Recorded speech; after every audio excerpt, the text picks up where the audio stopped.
بسم الله الرحمن الرحيم اقرأ باسم ربك الذي خلق خلق الإنسان من علق اقرأ وربك الأكرم الذي علم بالقلم علم الإنسان ما لم يعلم كلا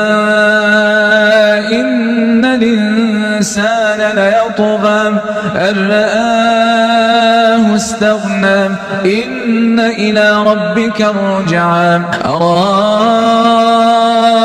الذي ينهى عبدا إذا صلى أرأيت إن كان على الهدى أومر بالتقوى أرأيت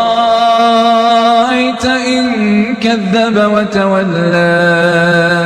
ألم يعلم بأن الله يرى كلا لئن لم ينته لنسفعا بالناصية ناصية